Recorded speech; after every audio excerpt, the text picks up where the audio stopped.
सहनाववतु सहनौ भुनक्तु सह वीर्यं करवावहै तेजस्विनावधीतमस्तु मा विद्विषावहै। ॐ शान्ति शान्ति शान्तिः। समस्तजनकल्याणे निरतं करुणामयं नमामि चिन्मयं देवं सद्गुरुं ब्रह्मविद्वरम्। ॐ पार्थाय प्रतिबोधितां भगवता नारायणेन स्वयं व्यासेन ग्रथितां पुराणमुनिना मध्ये महाभारतम् अद्वैतामृतवर्षिणीं भगवतीम् अष्टादशाध्यायिनीम् अम्ब त्वामनुसन्तदामि भगवद्गीते भवद्वेषिणीम्। यं ब्रह्मा वरुणेन्द्ररुद्रमरुतः स्तुवन्ति दिव्यैस्तवैः वेदैः साङ्गपदक्रमोपनिषदैः गायन्ति यं सामगाः। ध्यानावस्थिततद्गतेन मनसा पश्यन्ति यं योगिनो यस्यान्तं न विदुःसुरासुरगणाः। देवाय तस्मै नमः देवाय तस्मै नमः।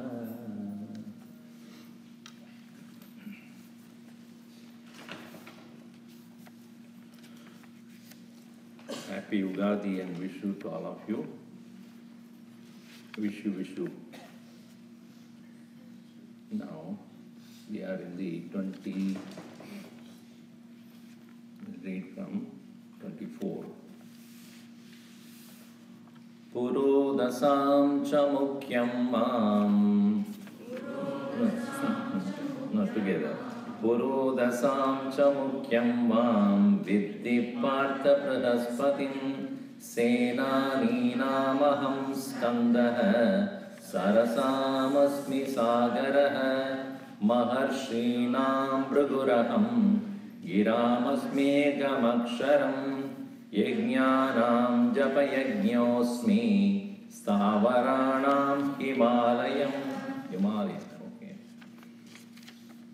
Ashvattha sarva vrikshanam devarshrinam cha naradaha gandharvanam chitrarataha siddhanam kapilo munihi.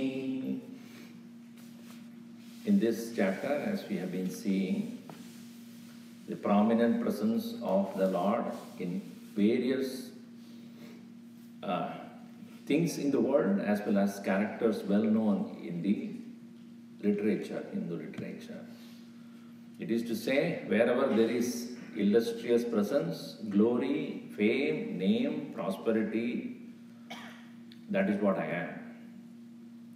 It is a misunderstanding that Hinduism is usually, generally regarded as a religion which talks about only renunciation, giving up, seclusion, but it is not true. Really speaking, Bhagavan says here, I am the prosperity, I am joy, I am love, I am togetherness, I am community, I am anything glorious. So it is not to be misunderstood. Hinduism is all about giving up, running away, staying in seclusion. You know, the cats really are independent. You know that, the cats, they don't listen to, when you call, they don't come. And they cannot be trained. They always say, they stay outside all the time. And even when they come home, they stay alone. They don't want to mix much. And women still like them, like the cat, even though they behave like a husband, They are also the same, They want to be independent, alone, don't disturb me. But seclusion and independence is not what is prescribed in the Hinduism. On the other hand, having the mind which is completely calm and quiet and joyful and free, one should engage in this world and do the best. Give the best to the world. So here you see, in the next verse he says, I am the best among all that is produced. There is a story about the Samudra Mathanam, as you all know. The Rakshasas and Devas, they have decided to get Amritam out of the milky ocean on which Bhagavan Vishnu resides. They decided to churn the ocean. And when there's churning took place, many different beautiful things came out. And the first thing that came out was obviously Alahala Visha. That is a great poison. Nobody wants to take it. And Bhagavan Shiva was the only victim there. Everybody went to him and said, please, you have to help us. So that he took. This is to say, in the Adhyatmic Drishti, when you see that, when a person decides to purify oneself, the churning takes place between good and bad in oneself. There are negative thoughts and positive thoughts, they keep on churning. And first thing that come out of is anger about oneself. I am useless, I have such useless, vulgar, stupid, unhealthy thoughts. Just like if you are physically wanting to get detoxification, then the medicine that you take will take out everything that is there first of all, unnecessary things. So in the same way, the story is symbolic to show to us that first thing that comes out is all the impurities. That's why many people, when they start to practice spirituality, they get so annoyed about others' behavior. Become very sensitive about negativity around them because they think they are very good people. Because they are walking, I am going to Chinmaya Mission talk and all, and you people are useless, what are you doing, party and all. You see others are doing wrong, but you are doing before also yourself. So, the impurities that came out are the cleansing process. Similarly, Alahala Visha came out, many other things. Then came all the precious things. What are the things that came here, you see, in the next two verses, he says. Next verse. Uchchai Shravasamashvanam Viddhi Mam Amrutodbhavam Airavatam Gajendranam Naranam Chanaradhipam Uchchai Sravasamasvanam Viddhi Mam Amrutodbhavam Airavatam Gajendranam Naranam Chanaradhipam Uchchai Sravas. It is interesting, anything that good came, either Vishnu or Indra took it. Poor Shiva got only what is wrong. Then he doesn't complain. Okay, you. Uchchai Sravas, among the horses, which are considered to be very powerful, Uchchai Sravas means one who has uplifted ears. Uchcha means uplifted. Sravas. Even in the Western classics and Western literature also you will find this. What is that horse called? There's a particular horse like that. Unicorn, yeah. They have a horn also. So Uchchai Sravas is considered to be the most powerful horse, white horse. So that came out as, and Indra took it immediately. From where it came? Amruta Udbhavam. Born out of the elixir, immortal elixir, but that did not come, but it is a very place from which Amrita came. And Airavata, Gajendranam, among the elephants, the word Gaja means Garjanat gaja iti uchyate.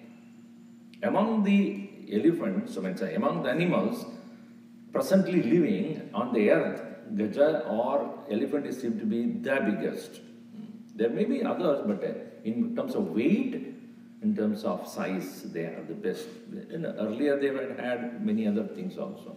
And when they make noise, the entire forest will hear. So gaja, garjanat. Gajati means shabda vishesha. And airavata. Ravan means ocean. Aravan means the vast ocean. Means Samanta. Aravat jayate iti airavata. It is born out of the ocean, and that's why it is white in color, Milky Ocean. And here again saying that I am the best among all this creation that is there, Naranam cha, among the beings, among the human beings, Nara Adipam, I am the king among all people. So Krishna always takes the best. He says, I am the best among all. Continuing, Ayudanamaham vajram Deno namasmi kamaduk Prajanaschasmi kandarbha Sarpanamasmi vasukihi Ayudanamaham vajram Deno namasmi kamaduk Prajanaschasmi kandarbha Sarpanamasmi vasukihi Ayudyate yena iti ayudah, by which you fight. That's called ayudah. So, in the past, they had different kinds of weapons to fight with. There are three types of them. Ayudanam trayo vedaha. There are three types. Praharanani, panimuktani, and yantramuktani. That which you hold in your hand and fight, like a sword, kadgadini, they are called praharanani, where you hold, grasp, and fight. Panimuktani, released from the hand, like chakra. Then yantramuktani, the like arrows, which are born or released from an equipment. So we can call the revolvers or all the AK-47, 42, 43, all those things called yantramuktani. The powerful weapons released from equipments.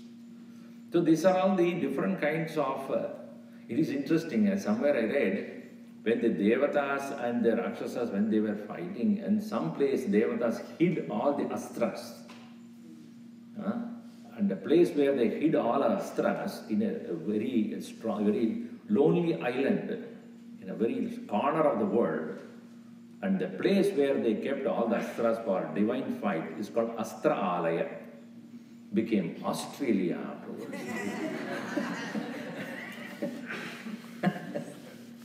Astralaya. Not Shastralaya, but Astralaya. Anyway, those people don't like. Even, later on in the history goes that all these people who were, real criminals were all sent there only. So everybody was sent in that lonely island where they cannot come out of it. And they became a nation there.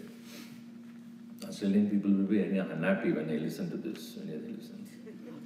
Ayudanamaham vajram. Among these weapons, I am the Indra's ayuda called thunderbolt, which is most strong. It is as strong as diamond. Very powerful. Denona masmi kamaduk. Kamadenu. Dena means continuous giving. It's called denu. Denu. That's why milk that is coming out of the cow. Therefore, even a cow is called denu. Denu namasmi. Among the cows, I am Kamadenu. This Kamadhenu was not just giver of milk, but also anything that anybody wants. And it was in the possession of Vasishtha, as you all know. And Vasishtha had that, and Vishwamitra was not very happy about that, because he was living in Vasishtha was living in the territory where Vishwamitra originally he was ruling as a king. But then Kaushika's name was. But he was very fond of conquering nations, and so he went on fighting. And in the process, he took all the young people from his country and went on fighting, and he won many wars. In the process, there were nobody to take care of cultivation and creating wealth and other things in his nation. Therefore, when he came back, everything was in famine. Nothing was growing, no food is available, everywhere was poverty. So on the way, when he was coming back, tired out of the long war journey, and he was coming, he stopped at Vasishtha's ashrama, and just for the sake of overnight stay. Then Vasishtha said, "You are all looking tired, I will provide you all food." And this Kaushika king, he said, "Food? You in the ashram? What food you give?" He said, "Don't worry, I will take care of it." Now thousands of soldiers. For these thousands of soldiers, where do you have the resource? Don't worry, we'll take care of it. You go and take bath and come. So they went and dipped themselves in the river and came back. All kinds of food, varieties of food was there, laid out. And Kaushika was quite surprised. Anyway, he ate all of that. And he asked, "How did he get all these things?" "Oh, I have Kamadhenu." "What is that?" "It's a cow which can give anything that I want for the sake of rituals. Rituals that I perform for the Devatas. And Devatas very pleased with me, and therefore they gave this to me as a, ATM machine, not ATM machine. So they know. So it will give all time giving. All time material it will give. So then he noted it. Okay. Then he went back and he saw the deserted, his country was completely in shambles. So he said, "What do I do? How do I revive the entire country? It is really in trouble." Then he thought, why not we take as Vasishtha's Denu for a while, short period of time, so that I'll get the things going. After that, I can give it back to him. So he went and told his minister to go and ask for it. He went there, Vasishtha said, "That is not for these purposes. It is only for doing the yajna yaga, the karma, not for any other purpose. I cannot give that. I cannot loan it for you." So he came back and said this. Kaushika was very upset. He said, "How dare? He's living in my country and everything in the country belongs to me, and how can he say no?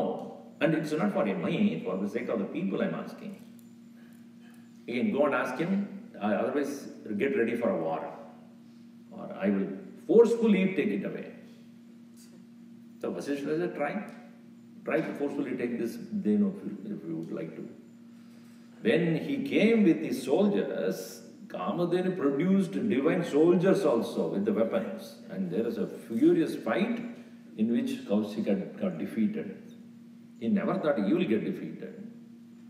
So he went to Vasishtha and said, "What it would take for me to own this?" He said, "You must become a Brahma Rishi." What does it mean? He said, thousands of years of tapas. And finally, when you finish the tapas, I need to recognize you as a Brahma Rishi. Then only it will happen. Then thereafter the challenge began. So Kaushika Muni, Kaushika king, he decided to give his kingdom to his son, and then went into the seclusion and started to do the tapas. And various challenges that came to him.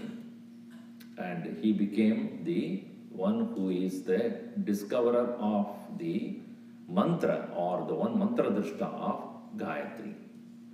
So then finally he was named or considered as a Maharshi.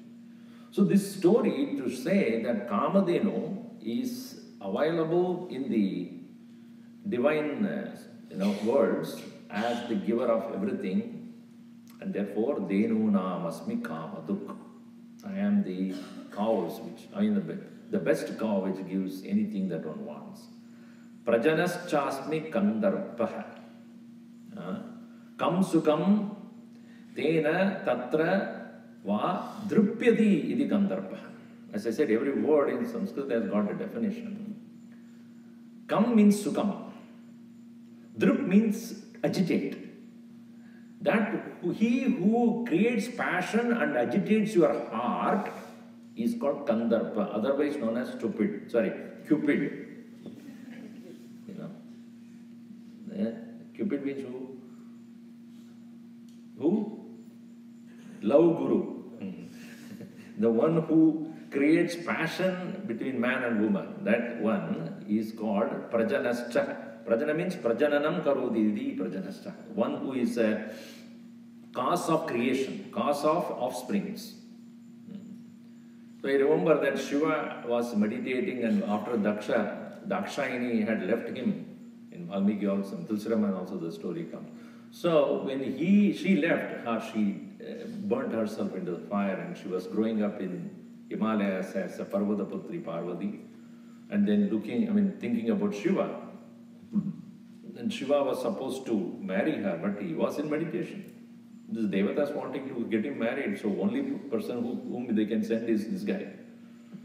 And Madan Mohan.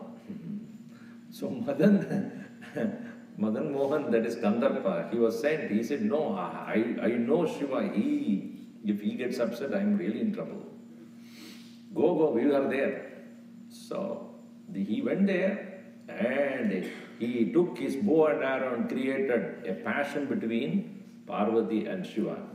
Shiva opened his eyes, not two eyes. This eye he opened, this eye opened. Who is that? So this Madan Mohan shuddered.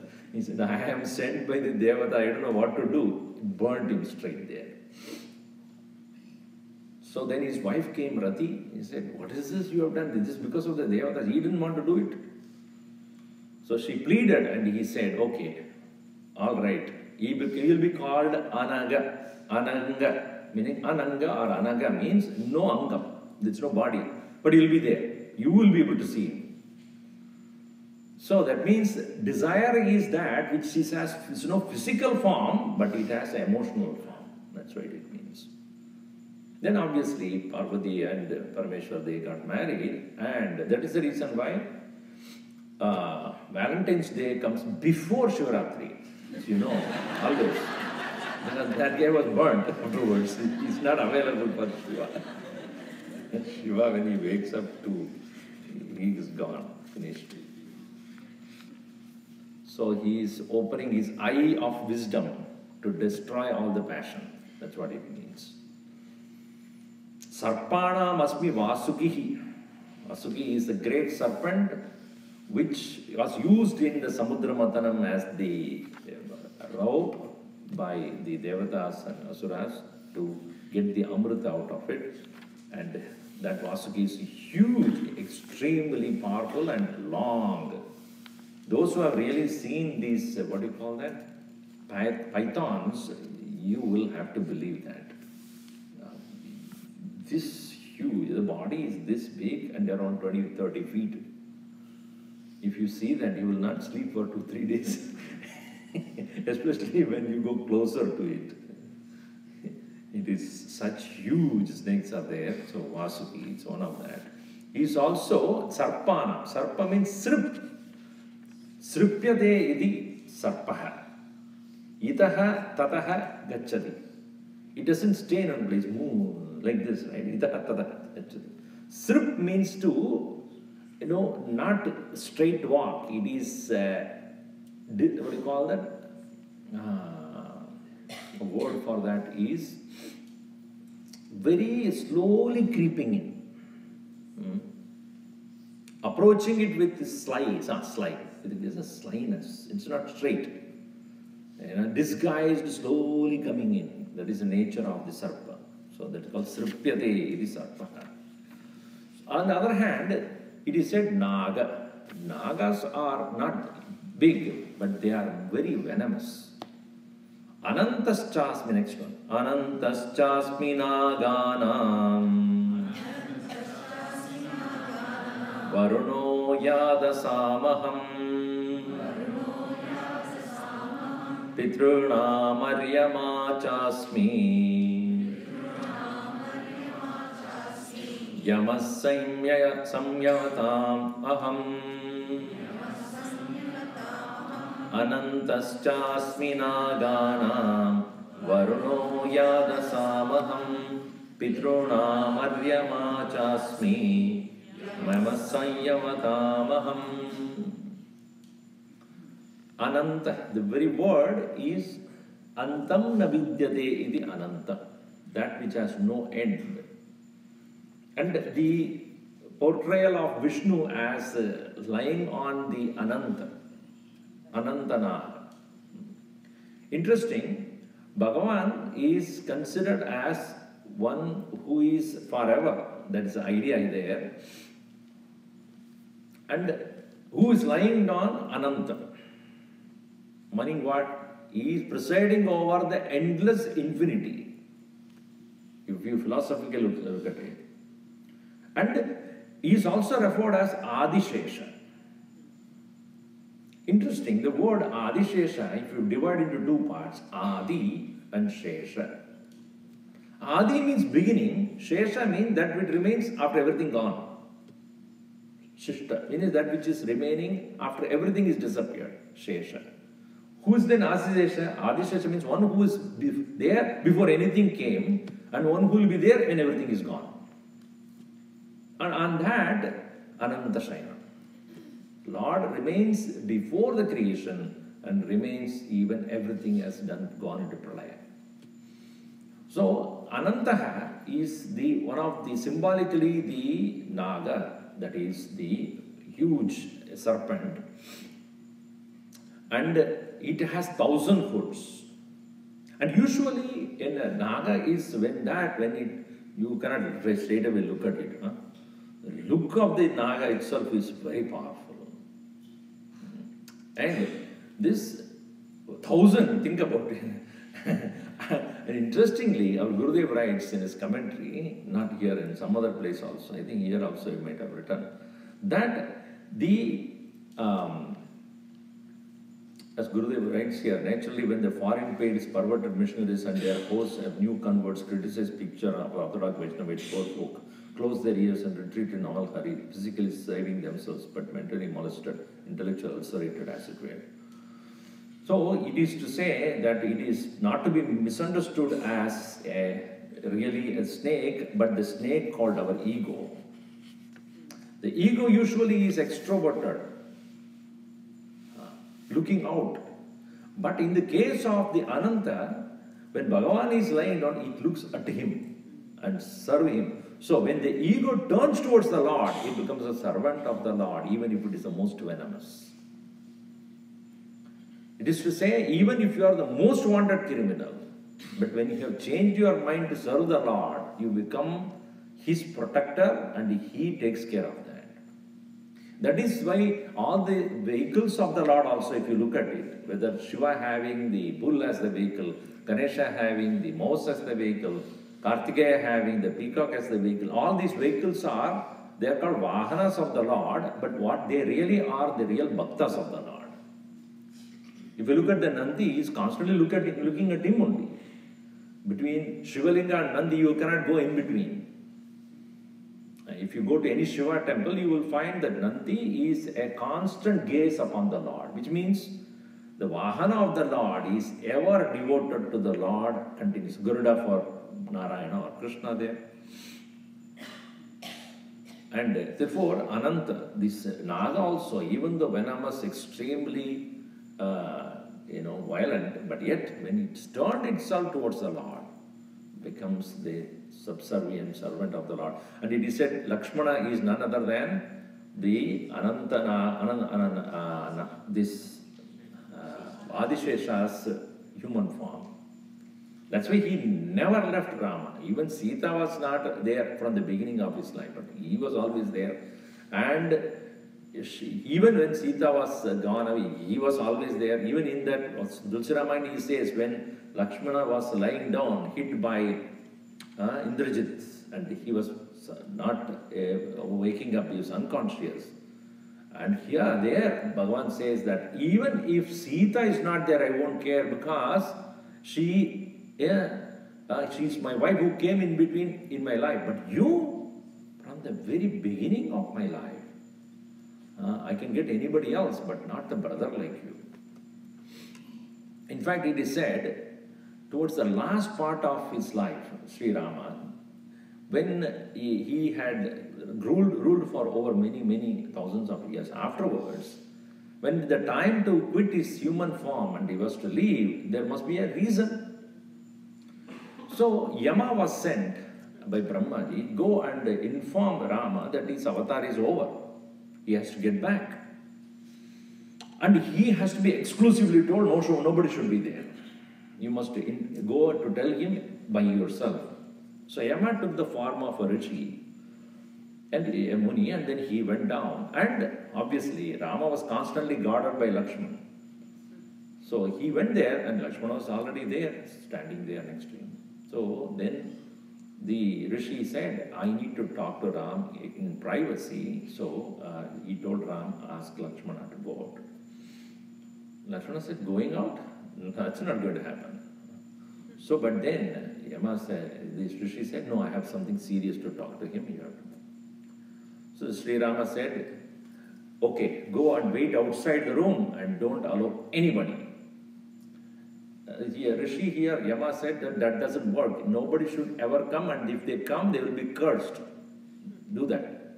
So Sri Rama said, Lakshmana, make sure that nobody comes, and anybody comes, I will really, give a great punishment. All right. So Lakshmana went outside, and then when the door was closed, as soon as it closed, Rishi revealed himself as Yama.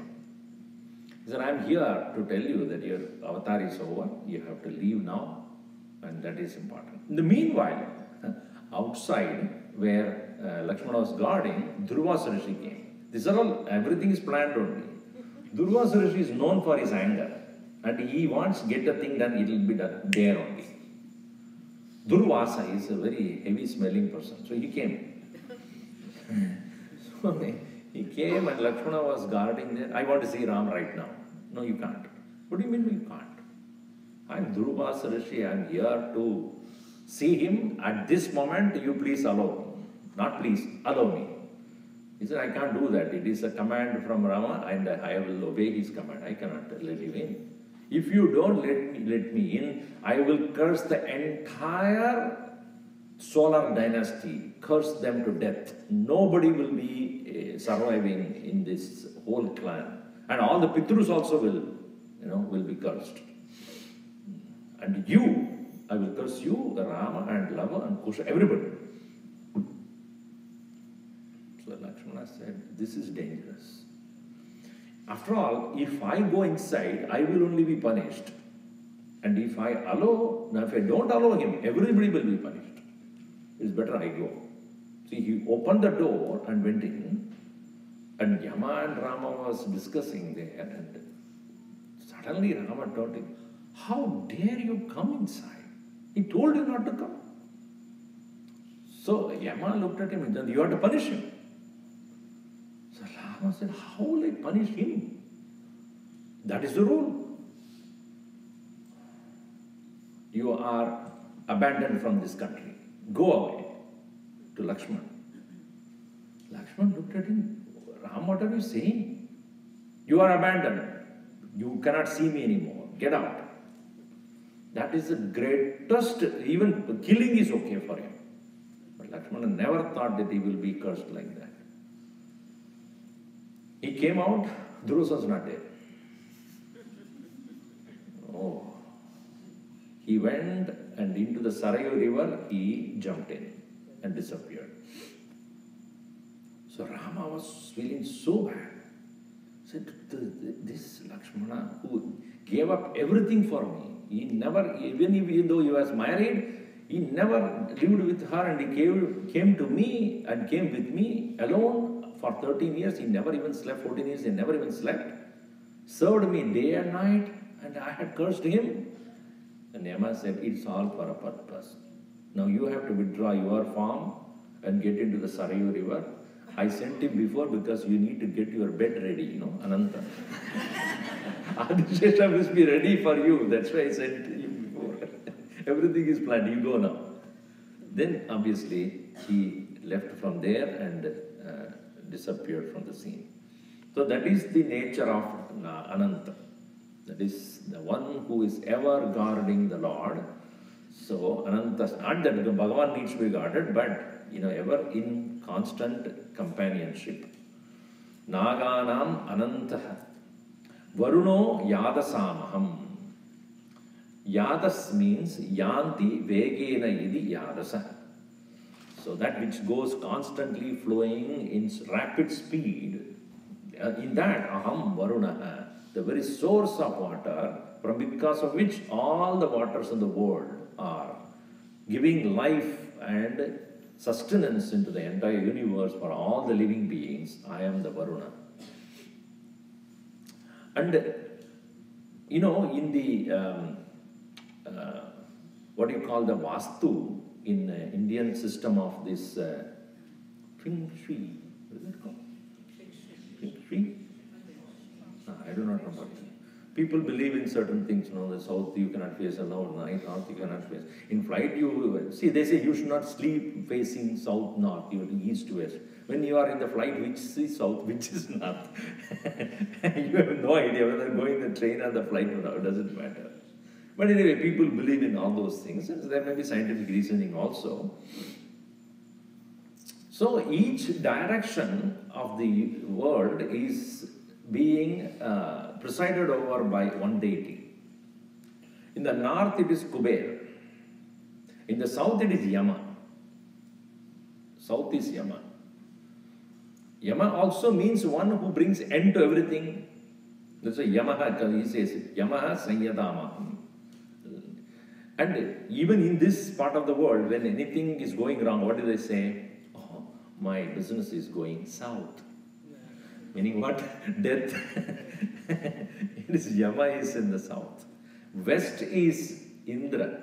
Now west is Varuna and east is Indra. And northeast is Ishan. And then what do you have in the next other one? East. So southeast is Agni. Then southwest, that is Nirati.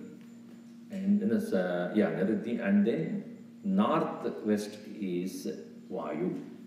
So these are all the 8 guardians of the directions. So Varuna is known for the water. So that is why in India, if you see, the west coast gets maximum rain out of this to both the sides. Going up the season when the June, July also it gets. And then coming back also it gets. That's why the area, like the greenest part of the country is only these 2 parts. This Konkan, Bombay, the Kerala, and this, that is guarded by Varuna. So Varunaha Yadasaham Pitrunam Aryama Jasmi. Pitrunam Aryama. Aryama is considered as one of the Daitya, one of the Adityas, and also he is the one best among the Pitrus. Pitrus means the rulers of the people who departed from the world and gone and not yet taken birth. They are called Pitrus. In some of the traditions, the departed souls are worshipped equal to God. Some of the Asian traditions are there. Yamaha Sanyadamaham. Yama is also known as, or originally known as Kala. Kalaha is the son of Surya. Son of Surya. That's the reason why they go together. Yamakal. When in a day also you will find Rahu Kala and Yamakala. So because sun decides the movement of the auspicious hours. And Yama, the very word means Yam means to control. Yamanam, Niyamanam. Control means control of what? Control of the life of the jivas. It is been given as his responsibility by Brahma that you should make sure that the jivas, having completed their prarabdha, their karmas are done for the particular birth, are completed and terminated. That is your work. And according to what they have done, either you take them to the path through the sun or path through the moon. Dakshinayana or Uttarayana. That is the work of Yama. So Yama is considered, and also he, as you know, in Kathopanishad, he was not just merely having a power, a position, but also a man of great knowledge. And that is why he taught the highest knowledge to Nachiketas, the boy who sought after the highest knowledge. Prahladaschasmi daityanam kalakalayatamaham mrigadam cha mrigendroham vainateyascha pakshinam prahladaschasmi daityanam kalakalayatamaham mriganam cha mrigendroham vainateyascha pakshinam. As you know, the story of these two gods of Vishnu's court in Vaikuntha, it is said to be Jaya and Vijaya. These two were the constant doorkeepers of the Lord.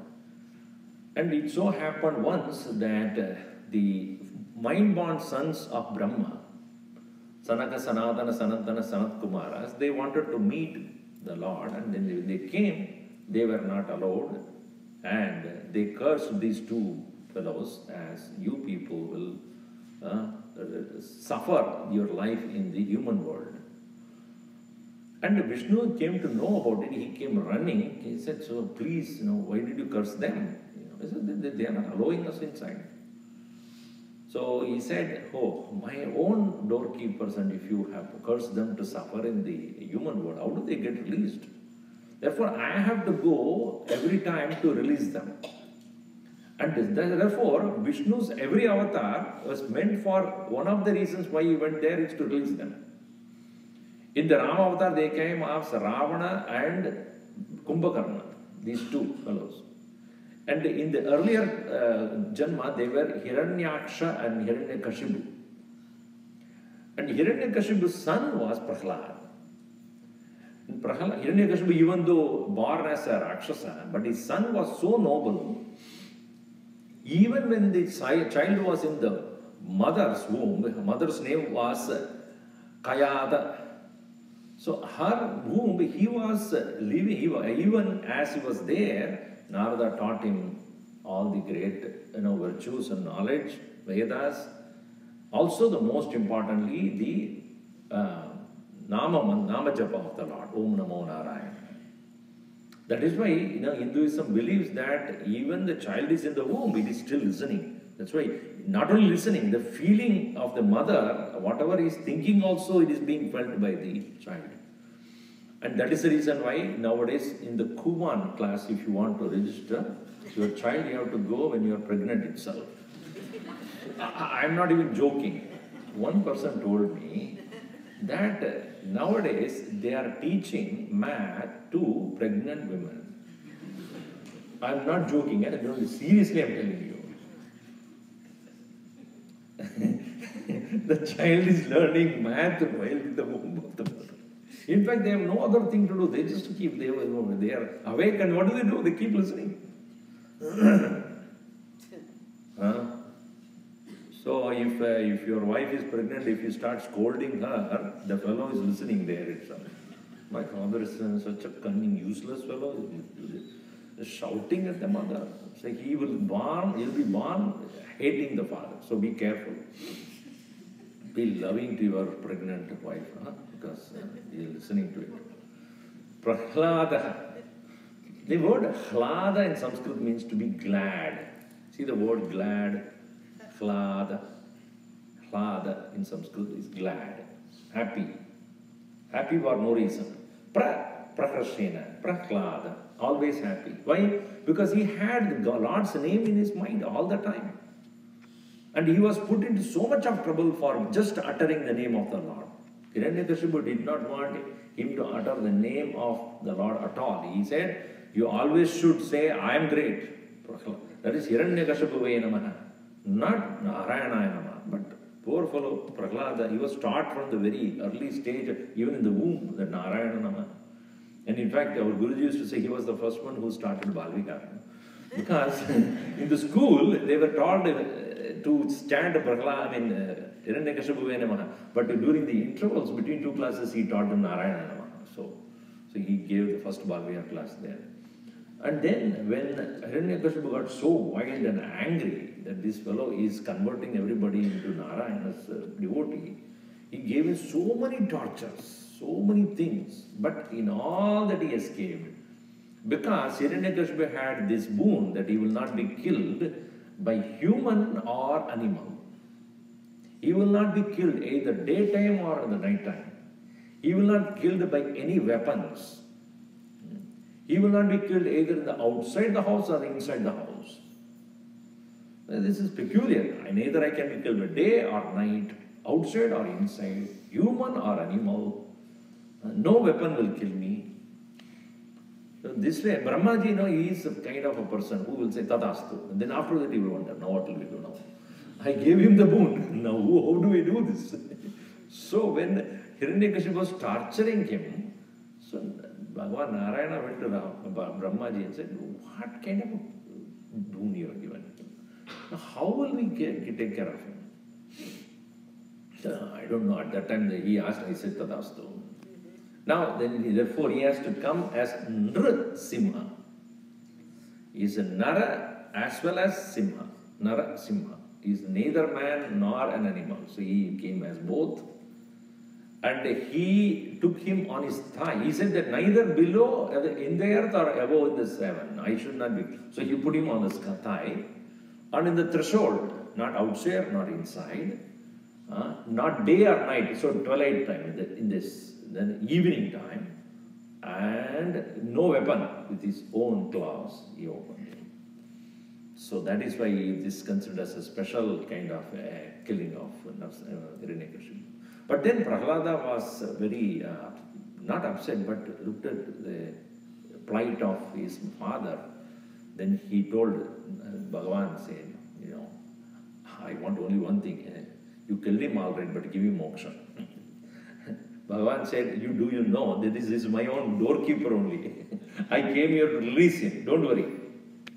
So he released him from that curse at that point. And Prahlada's son was Virochana. Virochana's son was Mahabali, the one who is worshipped in the Kerala as the best of the kings. And he was very noble, as even as it's always like the sugar complaint. If you have, it is coming one generation skipped and comes, right? So like, your grandfather may be a sugar patient, your father may not, but you get it. In the same way, Prahlada's son was a terrible guy, Virochana. But his son became good, that is Mahabali. And Mahabali is considered as the best ruler. And then he is always worshipped, and that is the time when they celebrate the festival called Onam. That is when the Mahabali comes there. Somebody said it. Somebody said something. It's not Onam? Yes. It is. Yes. I am wrong. Okay, I thought this one. So Mriganam, so Kala Kalayatamaham.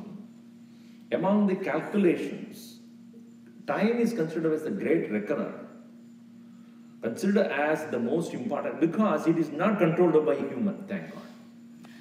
Everything else can be controlled by, but time is not conditioned by the human endeavor or action, or you cannot do anything about it. And that is happening because of the momentum of the earth and other things, which is not in the human.